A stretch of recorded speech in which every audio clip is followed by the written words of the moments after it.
عليك يا سيدي يا رسول الله وعلى آلك وأصحابك يا سيدي يا حبيب الله.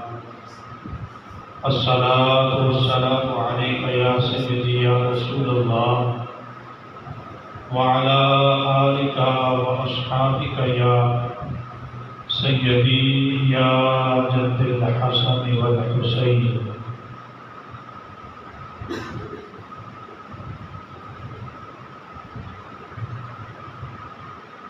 یا صاحب الجلال و یا سید البشر من وجهك المنير لقد نور القمر لا يمكن الثناء كما كان حقه بعد الهدى بذل الفتوح قصة مختصر.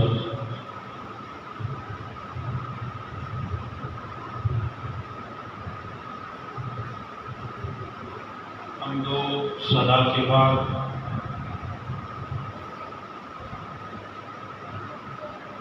درود و سلام بارگاہ رسالت مآب علیہ الصلوۃ والسلام نے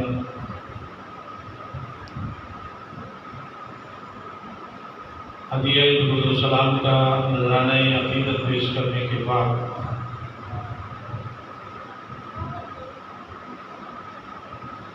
اللہ جل مجدہ کا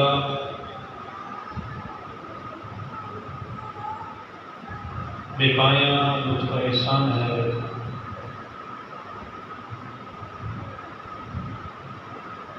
کہ اس مالک کے عرض و سما نے خالق کی کون و مکان نے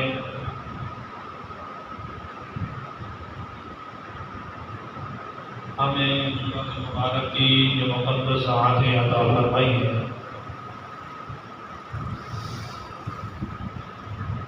اور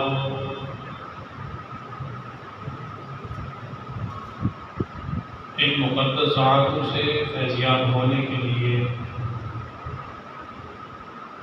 اپنے گھر میں آنے کی توفیق کی سعید عطا فرمائی ہے.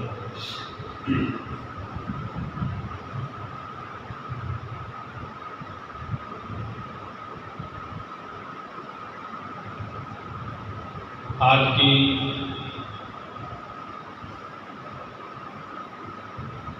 جمعۃ المبارک کی اس مختصر سی نشست میں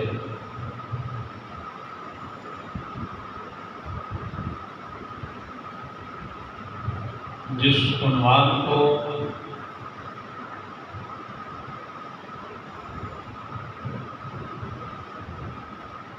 جس موضوع کو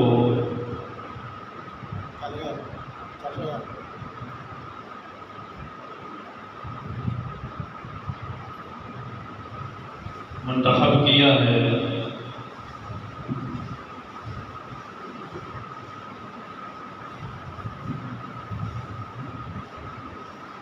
وہ ہے اخلاقی حسنات.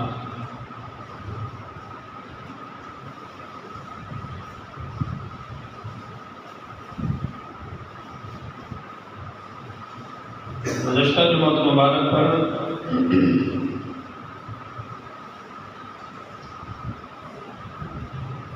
حقوق العباد کے حوالہ سے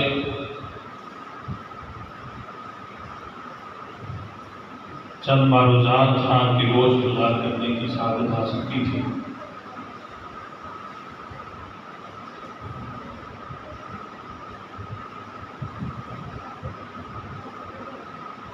اور آج کی جمعۃ مبارک کی اس نشست میں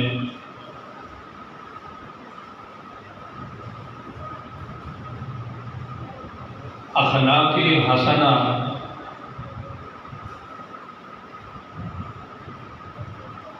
کے موضوع پر چند معلومات آپ کے گوش گزار کرنے کی کوشش کروں گا.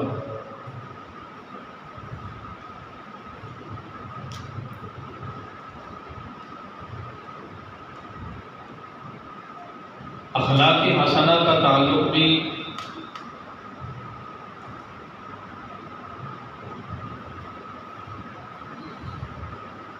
اللہ کے مقرب بندوں کے ساتھ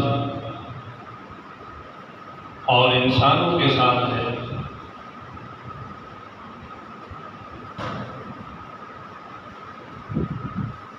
اخلاق حسنہ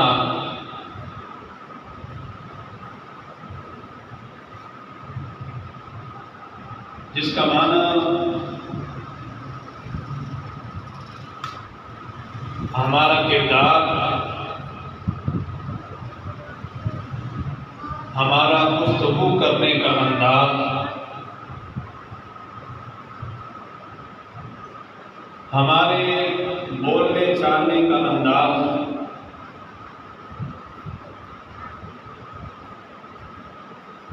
اور اگر اس کو ہم مختصر الفاظ کے اندر لیں تو وہ ہوگا کہ انسانوں کے ساتھ ہمارا رویہ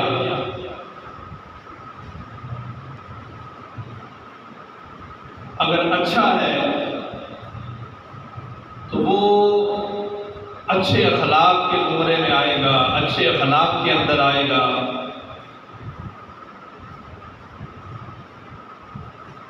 اور وہی رویہ اگر اس کی نوعیت بدل جائے، وہ رویہ ہمارا برا ہو جائے، تو پھر وہی جو ہمارا رویہ برا ہو جائے گا وہ برا اخلاق کہلائے گا، برا کردار کہلائے گا۔ قرآن مجید اور فرقان حمید کی سورہ قلم کی آیت نمبر 4 میں نے آپ کے سامنے تلاوت کی ہے۔ اس میں اللہ رب العزت نے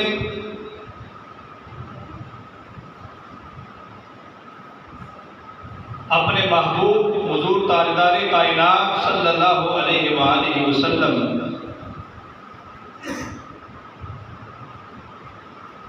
کہ خلق کا ذکر فرمایا ہے۔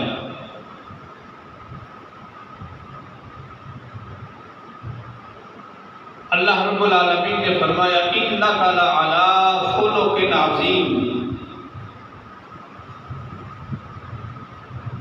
بے شک میرا محبوب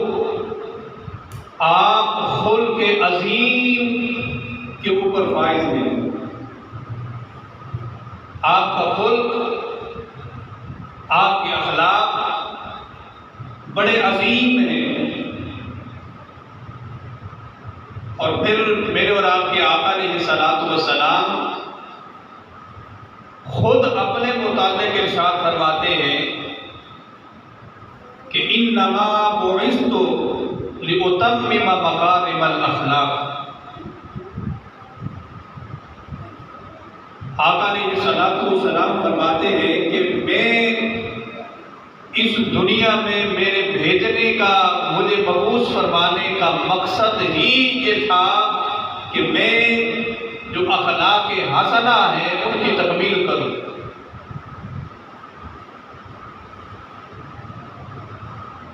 اب اللہ رب العالمین نے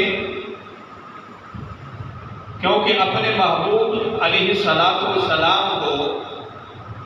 اس دنیا کے اندر جو مبعوث فرمایا، دنیا کے اندر بھیجا، آپ کے آنے کا مقصد وہ گری ہوئی انسانیت کو اٹھانا تھا۔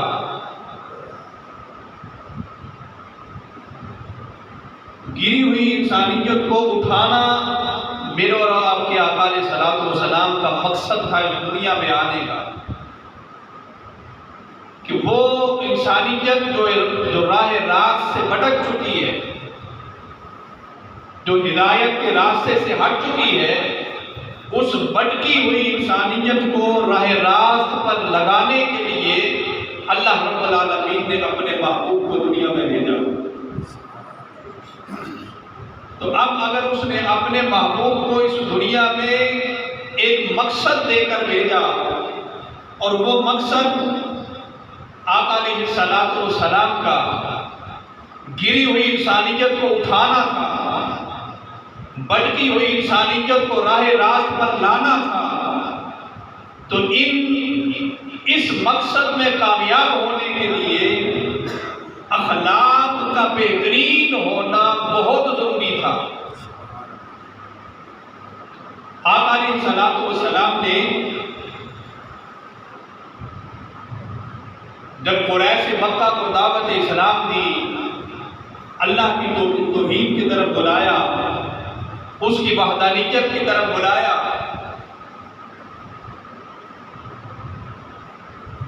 ان لوگوں کو اللہ کی وحدانیت کی طرف بلایا کہ جو اس کا رب العالمین کا بھی شریک بنا کے بیٹھے تھے، جو بتوں کی پوجا کرتے تھے، کوئی چاند کی پوجا کر رہا ہے، کوئی ستاروں کی پرستش کر رہا ہے، کوئی کسی شے کو اپنا معبود سمجھ رہا ہے، کوئی کسی شے کو سمجھ رہا ہے۔ تو ایسے حال کے اندر اور اس ایسے معاشرے کے اندر اللہ کے محبوب علیہ الصلوۃ والسلام نے قریش مکہ کو اس کی وحدانیت کی طرف بلایا، اللہ کی توحید کی طرف بلایا، اس کے ایک ہونے کی طرف بلایا۔ تو جب آقا علیہ الصلوۃ والسلام نے قریش مکہ کو اکٹھا کیا، جمع کیا، اللہ کی توحید کی دعوت دینے کے لیے، اپنی رسالت کی دعوت دینے کے لیے کہ وہ ہمارا رب وہ ہے، خالق و مالک وہ ہے، ہمارا پالنے والا وہ ہے، ہماری تخلیق کرنے والا وہ ہے، ہمارا معبود وہ ہے، عبادت کے لائق فقط وہ ہے، یہ بتانے کے لیے، دعوت دینے کے لیے، تبلیغ کرنے کے لیے جب قریش مکہ کو بلایا، تو میرے اور آپ کے آقا علیہ الصلوۃ والسلام نے قریش مکہ کے سامنے سب سے پہلے جو چیز رکھی وہ اپنا 40 سالہ زندگی رکھی۔ 40 سالہ زندگی قریش مکہ کے سامنے رکھی اور ارشاد فرمایا ہے قریش مکہ، ان قریش مکہ کے اندر قریش کے سرداران بھی تھے، سردار بھی تھے، بڑے بڑے قبائل بھی تھے، قبیلوں کے لوگ بھی تھے، سب کے سامنے میرے اور آپ کے آقا علیہ الصلوۃ والسلام نے فرمایا کہ اے قریش مکہ، میں نے 40 سال کی زندگی تمہارے اندر گزاری ہے، 40 سالہ زندگی تمہارے اندر بسر کی ہے، گزاری ہے۔ اب آپ مجھے بتاؤ کہ تم نے مجھے 40 سالہ زندگی کے اندر کیسا پایا ہے؟ 40 سالہ زندگی میں مجھے کیسا پایا ہے؟ سارے قریش مکہ نے یک زباں ہو کر کہا کہ اے محمد صلی اللہ علیہ وآلہ وسلم، ہم نے آپ کو 40 سالوں کے اندر آپ کو صادق اور امین پایا ہے، آپ کو صادق اور امین پایا ہے، یعنی آپ ہر بات پر سچ بولنے والے ہیں، اور آپ کے پاس اگر کوئی امانت رکھی جاتی ہے تو اس امانت کو امانت دار کے واپس پلٹانے والے پایا ہے۔ یعنی اگر کوئی آپ کے پاس امانت رکھتا ہے تو اس کی امانت کو کوئی خطرہ لاحق نہیں ہوتا، اس کی امانت ضائع ہونے کا خدشہ نہیں ہوتا، وہ امانت جس طرز کے ساتھ اور جس طریقے کے ساتھ آپ کی بارگاہ میں رکھی جاتی ہے وہ اسی طریقے کے ساتھ واپس ملتی ہے۔ یعنی ہم نے آپ کو صادق اور امین پایا، یعنی کہ 40 سالہ زندگی میں آقا علیہ الصلوۃ والسلام نے اپنا اخلاق، اپنا کردار اس انداز کے ساتھ ان قریش مکہ کے ساتھ پیش آئے کہ ہر ایک انسان جو اس کو خالق اور مالک نہیں مانتے، اس کو وحدہ لا شریک نہیں مانتے، لیکن اس کے باوجود وہ اللہ کے رسول کو صادق اور امین مانا انہوں نے۔ اب جب آقا علیہ الصلوۃ والسلام نے فرمایا، اپنی 40 سالہ زندگی ان کے سامنے رکھی، اپنے 40 سالہ اخلاق ان کے سامنے رکھا، تو پھر آقا علیہ الصلوۃ والسلام نے فرمایا، اے قریش مکہ، اگر آپ نے مجھے صادق اور امین مان لیا ہے تو پھر اب دیکھیں اللہ کے رسول صلی اللہ علیہ وآلہ وسلم کا ان قریش مکہ کو اللہ کی توحید کی دعوت دینے کا انداز دیکھیں۔ آقا علیہ الصلوۃ والسلام نے فرمایا، اے قریش مکہ، اب تم نے میری صداقت اور میری امانت کا اعلان کر دیا ہے، اب بتاؤ، اگر میں تمہیں یہ کہوں کہ اس پہاڑ کی پچھلی طرف سے تمہارے اوپر ایک بہت بڑا لشکر حملہ کرنے والا ہے اور وہ حملہ کر کے تمہیں نیست و نابود کر دے گا، تمہیں مٹا دے گا، تمہیں ختم کر دے گا، کیا اس بات کو مانو گے؟ انہوں نے کہا، ہاں، ہم نے آپ کو صادق اور امین مانا ہے، آپ تو جھوٹ بول نہیں سکتے، آپ تو ہر بات پر سچ بولتے ہیں، تو پھر ہم اس بات کو بھی تسلیم کریں گے، اس بات کو مانیں گے کہ واقعتاً اگر آپ کہیں کہ پہاڑ کی پچھلی طرف سے لشکر ہمارے اوپر حملہ آور ہونے کے لیے آ رہا ہے تو آپ یقیناً آپ سچ فرما رہے ہیں۔ اب اس پر میرے اور آپ کے آقا نے فرمایا کہ اے قریش مکہ، اگر میری اس بات پر یقین رکھتے ہو کہ میں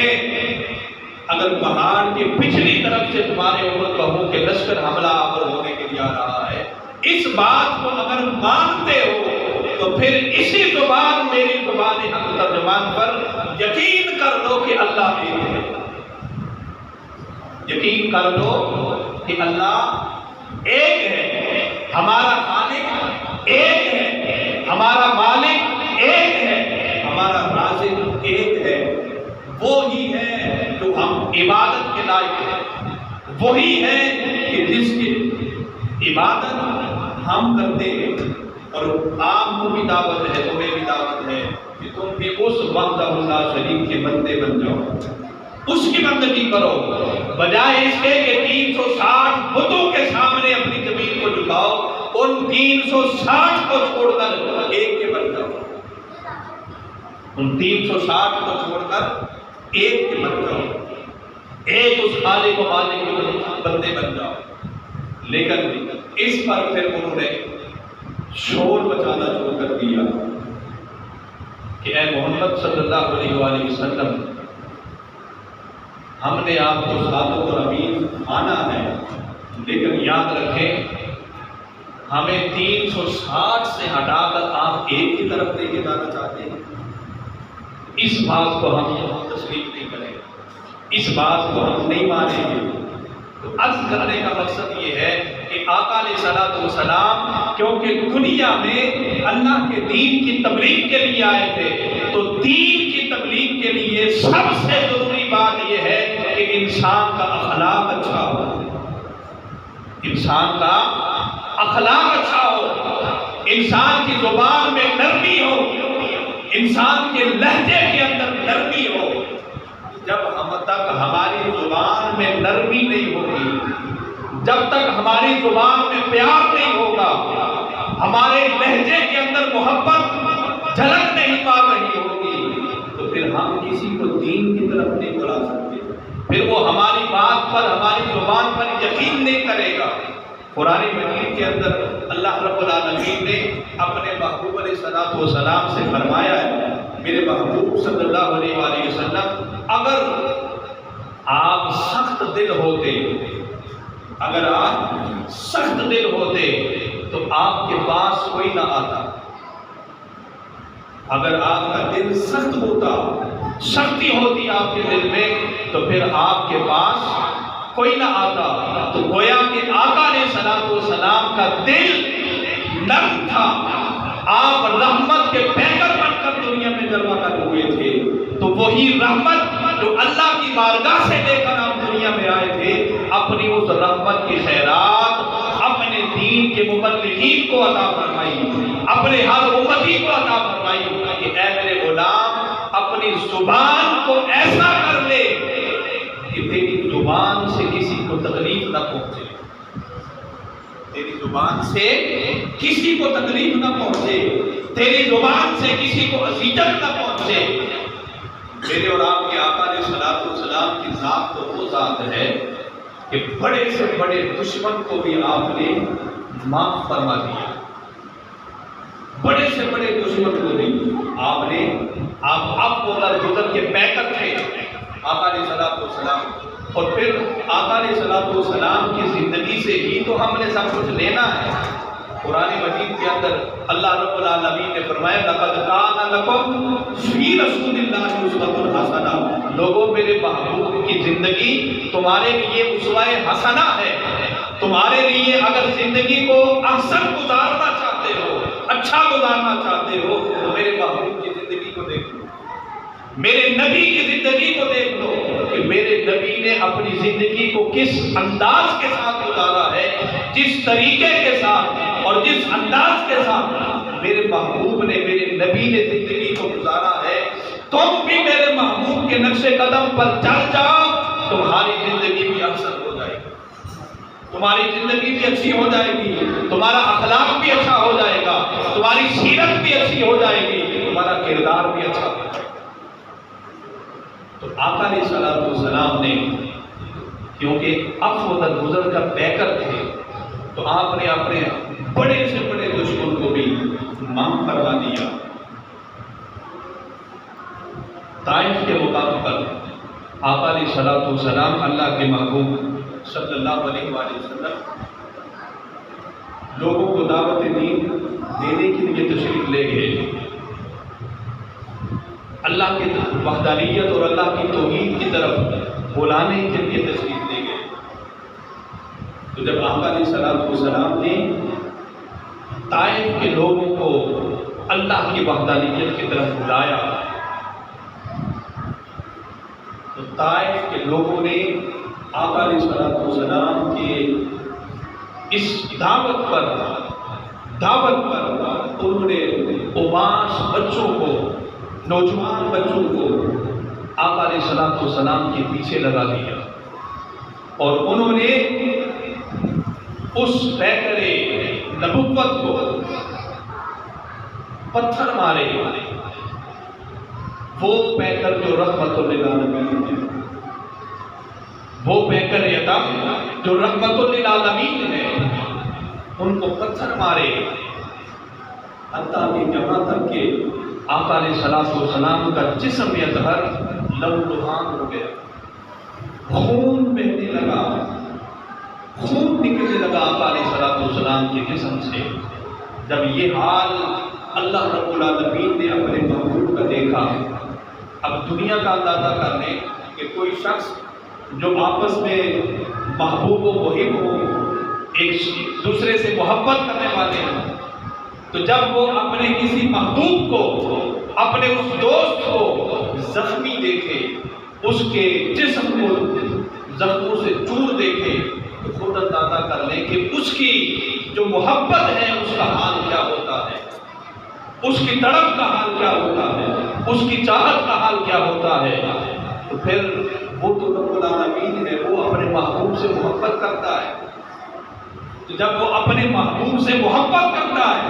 تو اس نے جب اپنے محبوب کے جسم اطہر کو لہولہان دیکھا،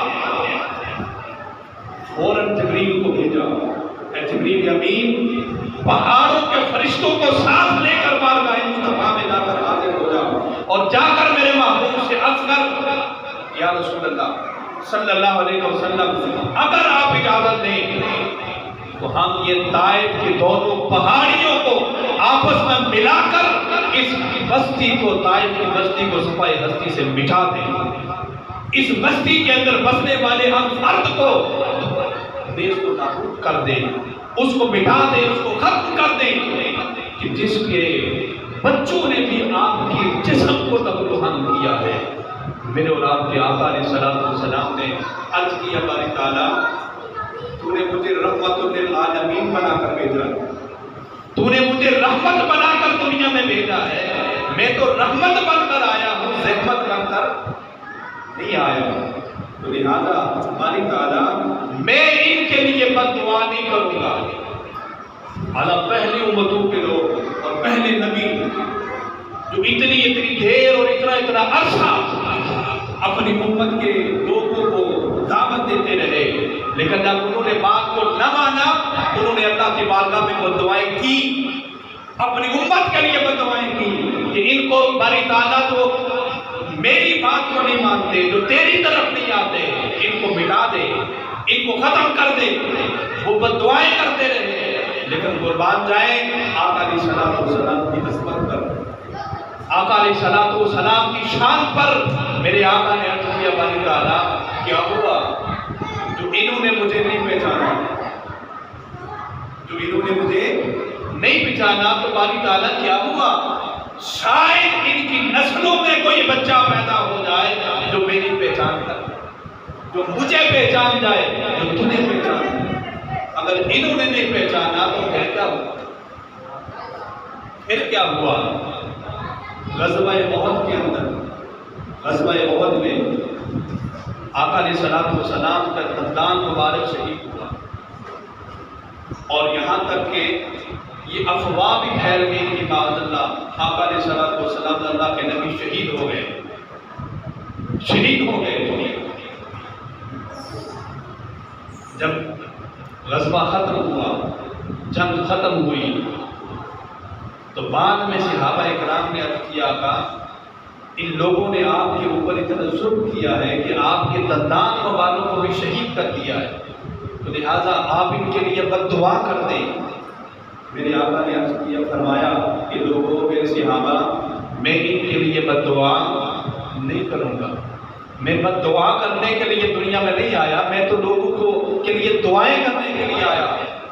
میں تو ان کو راہ راست پر لگانے کے لیے آیا ہوں، نہ کہ ان کے لیے بد دعائیں کرنے کے لیے آیا ہوں۔ تو گویا کہ آقا علیہ السلام کی حیات طیبہ،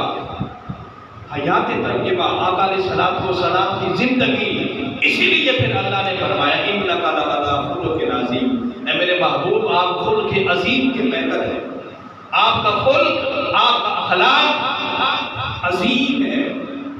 عظیم ہے۔ اور حاضرین محترم، اب ہم نے دیکھنا یہ ہے کہ وہ تو اللہ کے محبوب ہیں، انہوں نے اگر پتھر کھائے اپنے جسم پر تو دین کی خاطر، اپنے مولا کی خاطر، اپنے مولا کے دین کو لوگوں تک پہنچانے کی خاطر اپنے جسم کو نوجوان کرایا، لیکن کسی کے لیے بد دعا نہیں کی، کسی کے لیے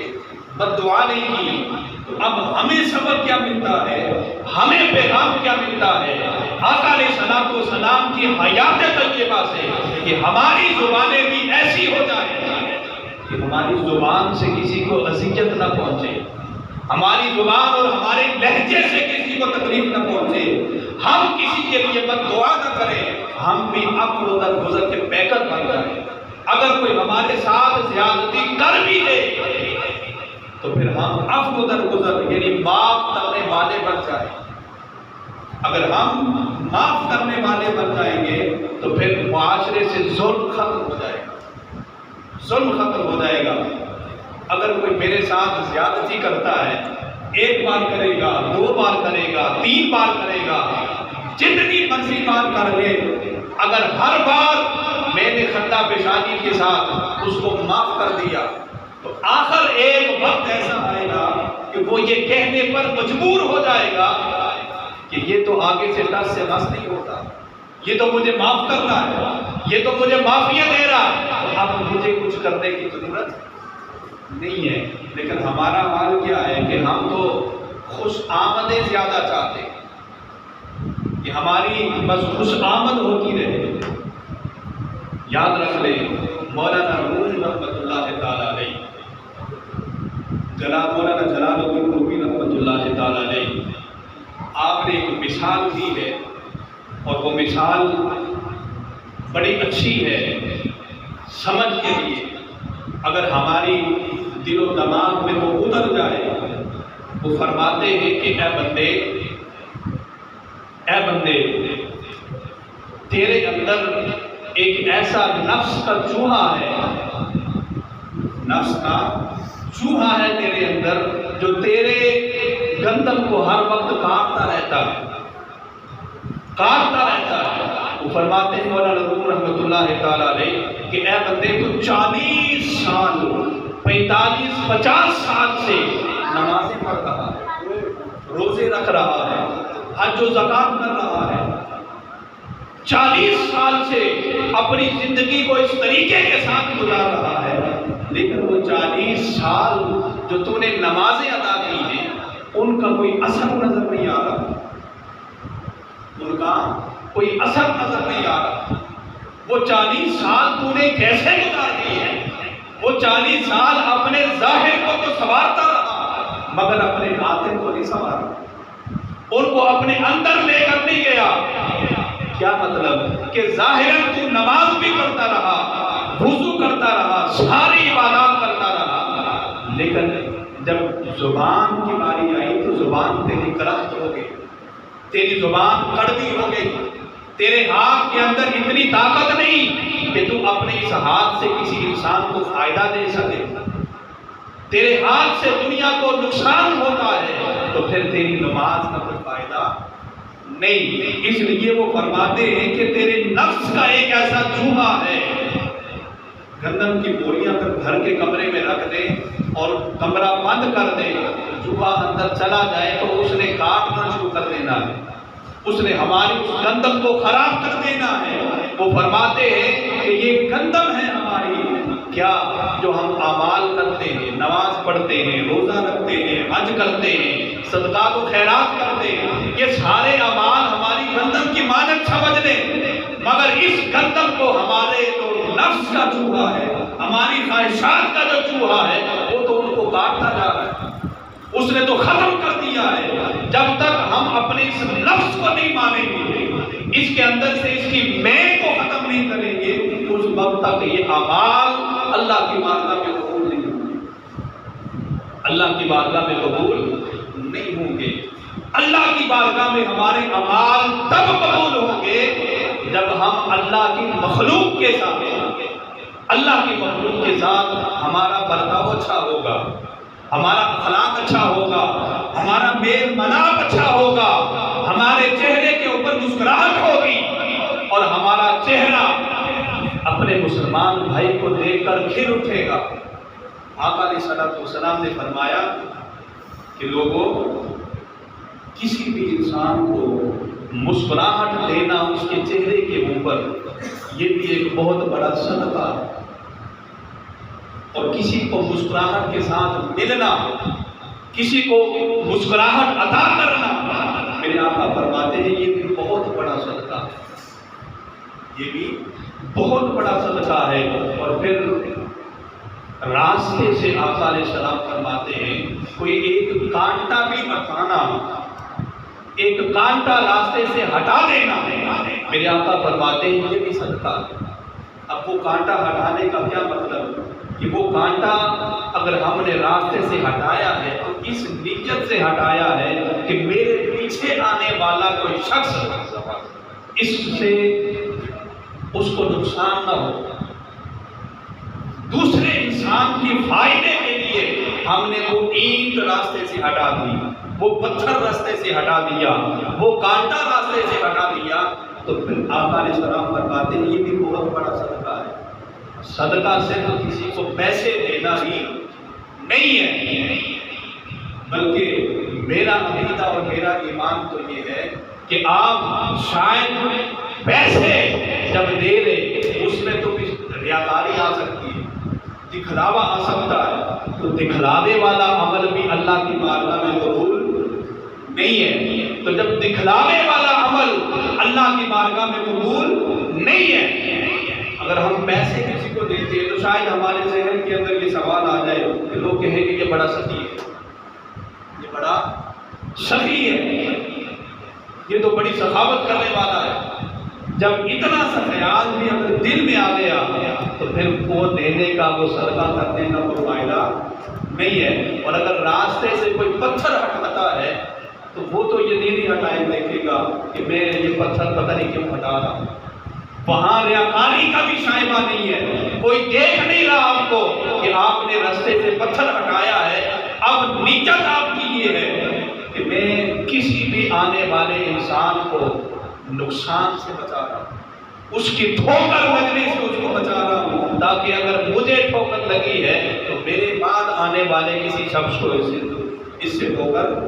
نہ لگے. تو ہم نے اس کا فائدہ سوچا ہے. تو جب ہم نے اس کا فائدہ سوچا ہے, اللہ رب العالمین نے اس عمل کو ہمارے صدقہ و خیرات کے زمرے میں لکھ دیا, اس کو صدقے کے زمرے میں لکھ دیا ہے کہ تو نے میرے بندے کی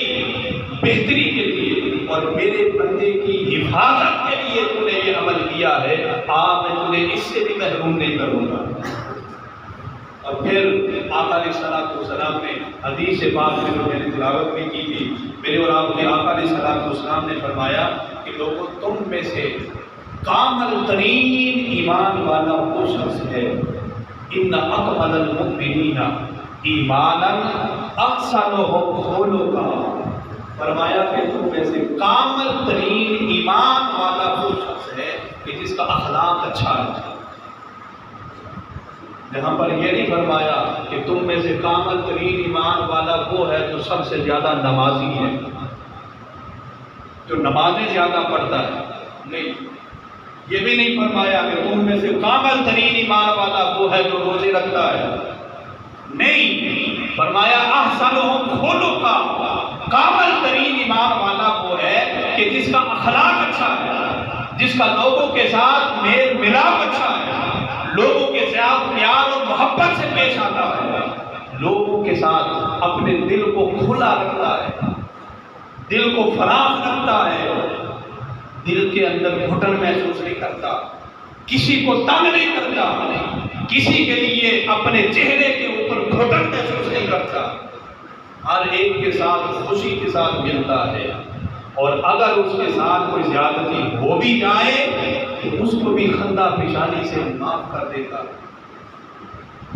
یاد رکھنے حاضرین محترم, ہم معاشرے کے اندر رہتے ہیں, معاشرے کے اندر آج جو بھی برائیاں ہیں ان برائیوں کے خاتمے کا ایک ہی طریقہ ہے اخلاق حسنہ.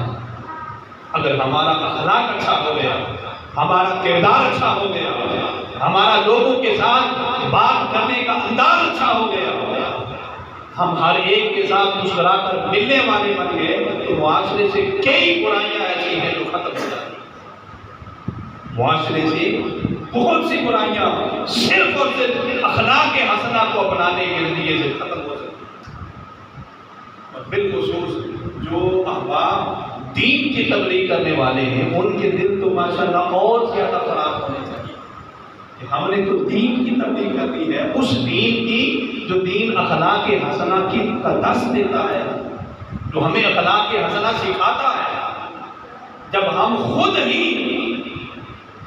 ہمارے دل کے اندر گھٹن محسوس کرتے اور ہمارا خود اپنا دل جو دین کی تبلیغ کرنے والا ہے اس کا اپنا دل اگر وہ کمزور ہے, وہ اپنے مسلمان بھائی کے لیے اپنے دل کو فراخ نہیں کر سکتا, اپنے دوست کے لیے, اپنے اس شخص کے لیے کہ جس کو دین کی تبلیغ دے رہا ہے, جس کو دین کا درس دے رہا ہے, تو پھر آگے سے اس کو رسپانس کیسا آئے گا, آگے سے پیغام اس کو کیسا جواب ملے گا. کہ جب ہماری زبان میں نرمی ہوگی, ہماری زبان میں پیار ہوگا, ہمارا دل نرم ہوگا, ہمارا دل پیار اور محبت بانٹنے والا ہوگا, تو پھر ہو سکتا ہے ہمیں اس کو دین کی دعوت دینے کی ضرورت ہی نہ پیش آئے. ہمیں دین کی دعوت دینے کی شاید ضرورت ہی پیش نہ آئے. جب اس نے ہمارے کردار کو دیکھ لیا, جب اس نے ہمارے اخلاق کو دیکھ لیا. میں نے شروع میں عرض کیا نا کہ آقا علیہ السلام نے جب کفار قریش مکہ کو دعوت دی تو 40 سالہ زندگی سامنے رکھی کہ میں نے 40 سال تمہارے اندر گزارے, تو کیسے گزارے, تم نے مجھے کیسا پایا, میرے اخلاق کو کیسا پایا, میرے کردار کو کیسا پایا. میری زبان کو کیسا پایا؟ آقا علیہ السلام نے اپنی 40 سالہ زندگی دین کی تبلیغ کرنے سے پہلے، اللہ کی وحدانیت کی دعوت دینے سے پہلے اپنا کردار ان کے سامنے رکھا۔ لہذا جو ہم دین کی تبلیغ کرنے والے ہر ایک کے لیے، اور پھر یاد رکھنے اخلاق حسنہ یہ بھی نہیں ہے کہ صرف جو ہمارا مسلمان بھائی ہے بس اسی کے لیے نہیں،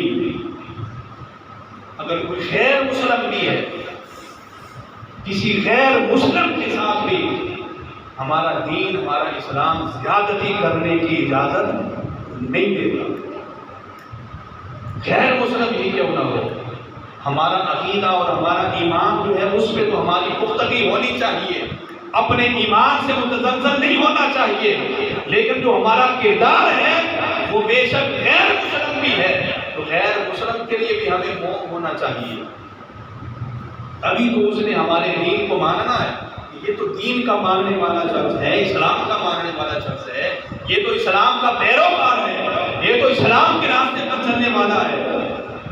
اگر اسلام پر چلنے والا شخص ایک امن کا پیکر بن جائے، محبت کا پیکر بن جائے، پیار کا پیکر بن جائے، تو پھر دیکھنے والا خود متاثر ہو کر کے کہ جو شخص دین پر عمل کرنے والا اتنا امن کا گہوارہ ہے، محبت کا گہوارہ ہے، وہ دین خود کتنا پیارا ہوگا، وہ دین، وہ اسلام خود کتنا پیارا ہوگا۔ تو لہذا اس لیے آقا علیہ السلام نے، اللہ کے نبی صلی اللہ علیہ وآلہ وسلم نے اس دین کی تبلیغ کے لیے اتنی اذیتیں برداشت کی ہیں، اتنی تکلیفیں برداشت کی ہیں، صحابہ کرام نے اتنی اذیتیں برداشت کی ہیں، تو پھر ہم کس بات کی بولیے؟ اگر ہمیں پاؤں پر ٹھوکر لگ جائے ہم سے تو وہ برداشت نہیں ہوتی۔ اگر معاذ اللہ اگر یہاں سے ہمیں کوئی دین کی تبلیغ کے لیے ہمیں کوئی پتھر مارنا شروع کر دے، ہمیں تو خود اگر پتھر سے ٹھوکر لگ دے وہ نہیں برداشت ہوتی، اگر دوسرا کوئی پتھر اٹھا کر مار دے تو پھر خود زیادہ کرے کہ اس کا ہمارے تمام کا، ہمارے دل کا حالت کیا ہوگا؟ نہیں، آقا علیہ السلام نے یہ پیغام نہیں دیا۔ آقا کی جو تبلیغ ہے، آقا علیہ السلام کی جو شریعت مطالعہ ہے، جو دین اللہ نے اپنے محبوب کے ذریعے سے ہم تک پہنچایا ہے، وہ دین ہمیں یہ سکھاتا ہے کہ اگر تمہارے ساتھ بے شک ظلم بھی ہو جائے پھر بھی اس کو خندہ پیشانی سے برداشت کرو، اپنے مسلمان بھائی کے ساتھ پیار اور محبت کے ساتھ اپنی زندگی کو گزارو۔ کہ معاشرہ آج بہت دور جاتا جا رہا ہے، لہذا ہم نے آپس میں پیار اور محبت سے اپنی زندگی کو گزارنا ہے، ایسی زندگی گزار کر اس دنیا سے جائیں کہ جانے کے بعد دنیا میں رہنے والے ہمیں اچھے لفظوں میں یاد کریں، اچھے لفظوں میں یاد کریں۔ اچھے لفظوں میں تب ہی یاد ہوگا جب ہمارا اخلاق اچھا ہوگا، ہمارا اٹھنا بیٹھنا اچھا ہوگا، ہم دوسرے کے لیے پیار اور محبت کی جھولیاں پھیلائیں گے، پھر ہی دنیا سے جانے کے بعد ہمیں یاد کرے گا۔ یاد تو جو برا ہوگا اس کو بھی کیا جاتا ہے، لیکن فرق اتنا ہے کہ اس کو برے الفاظ میں یاد کیا جاتا ہے، اور جو اچھی زندگی گزار کے دنیا میں جاتا ہے اس کو اچھے الفاظ میں یاد کیا جاتا ہے۔ تو ہم نے ایسی زندگی دنیا میں گزارنی ہے کہ دنیا سے جانے کے بعد ہمیں اچھے لفظوں میں یاد کیا، اچھے لفظوں میں ہم ایسے یاد کرے گا نا کہ جب ہم ملنے والے سے مسکراہٹ کے ساتھ ملیں گے، ملنے والے کے ساتھ پیار اور محبت سے ملیں گے، اپنے پیشانی کے اوپر بٹ نہیں ڈالیں گے، اس کو مسکراہٹ پیش کریں گے، اپنے لبوں سے مسکراہٹ پیش کریں گے اپنے کے لیے۔ اللہ رب العالمین کی بارگاہ میں التجا ہے کہ وہ ہمیں